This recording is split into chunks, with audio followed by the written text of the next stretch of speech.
Okay, in today's first video, we are going to start learning about simple harmonic motion, which is abbreviated as SHM for short.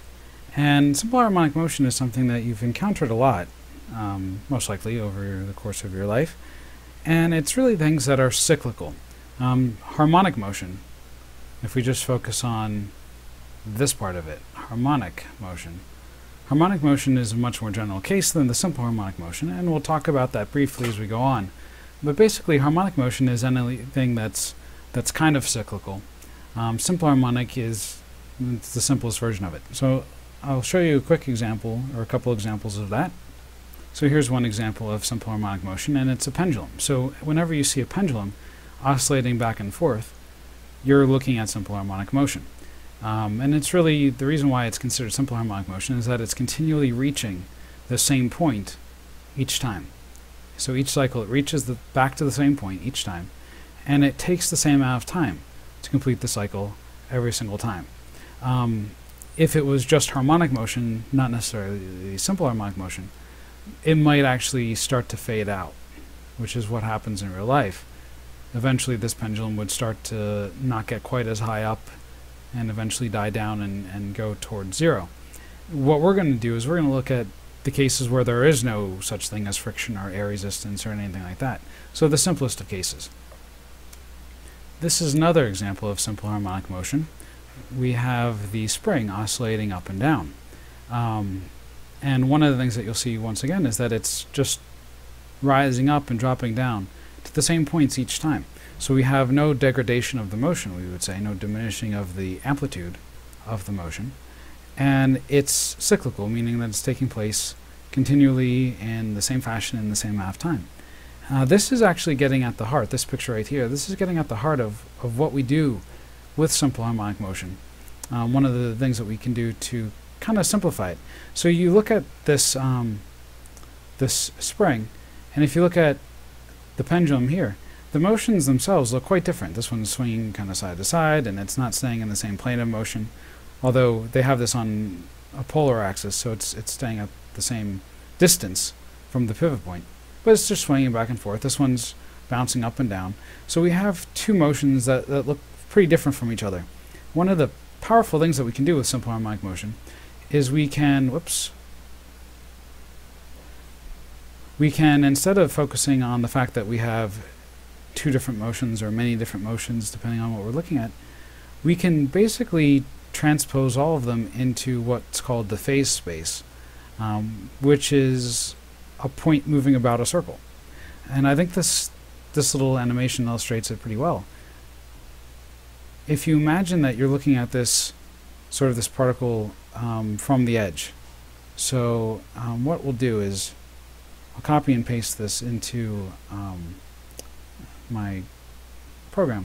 But the idea is that if you're looking at this from the side, as this particle goes around, you're going to see it moving at different speeds. Right now, when we're looking at it from above, we see it moving at the same speed all the way around the circle. But if we look at it from the side here, when it's directly in front of us, its velocity is going to be up the page, and we're going to see that. We're going to see it moving very quickly up the page. But when it's over here, we're going to see it not moving up the page or down the page. We're actually going to see it not moving at all, which exactly corresponds to what we see the spring doing when it gets to its maximal displacement point. So when it's up here, we don't see it moving anymore. Up here, not moving. It's not moving up anymore, and it hasn't started moving down yet. And we see the same thing happening with this point. It hasn't started moving down yet, but it's still not moving up. So it comes to rest. And as it goes, as we backtrack starting from here, it's at rest to us viewing it from the side over here, and it gradually speeds up from our perspective because of the components that are involved. So I'm going to kind of break this down and reiterate some of the key points and try to make this clear what exactly is going on.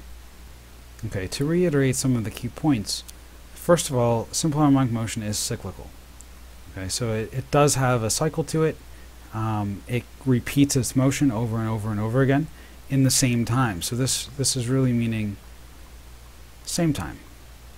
Okay, we're never going to change the amount of time that it takes for the motion to take place to complete a cycle. So in other words, the period is constant. That's another way to look at this. Okay, so a constant period is what we're looking at here. The other thing is that it's non-degrading. And another term that we use is damped or dampened harmonic motion. It's not damped, it's simple harmonic motion. Damped harmonic motion would be the case that we're probably more familiar with, which is that the motion, the amplitude gets less. So what this is really saying is amplitude remains constant. And I'll make sure that I go over these terms. Hopefully you guys know what amplitude means, but if you don't, it just means the maximum displacement from the sort of equilibrium or from the 0 point. Okay, that's what the amplitude is trying to tell us. So if we look back at this picture here, and I'm going to draw a little eyeball off to the side. So this is my version of an eyeball. And what this means is that if you've got, let's use green here. So if I've got something here, let's say, down here, at this point, it's going to have a velocity towards us. Now if we're off to the side, and imagine that we're much further away than this, okay, we're way back over here, off the screen, then what it looks like then is that we don't really see this motion. We can only see basically motion this way or that way. That's the only type of motion that we can discern. So when we're looking at this point along the edge of the circle, here we don't see anything happening. Okay, but if we go over to here, let's say, the velocity is still the same. It's the same magnitude, but the velocity, the amount of the velocity that is perpendicular to our view, basically the amount of velocity that we can see, which I'll call Vy here, has gotten much larger because it was 0 here. So you can see that as you get closer to sort of the middle phase of this, which will be across the center here, as we get closer to this middle phase, the amount of the velocity that we discern for the motion of this particle about a circle gets bigger, while it's maintaining a constant speed, and it has a period of motion, it has a frequency, all the things that we like about cycles, okay, and it has a constant speed, which is nice. We're just seeing a greater part of it because of our perspective. And what we do is we take this idea from phase space and we apply it to everything that goes through cyclical motion like this. And so what I'm going to do in the next slide is kind of take you through the breakdown of how this works a little bit more closely. I don't want to spend too much time on it because it's a little abstract, but it can be useful and important, and we'll be using it a little bit later on.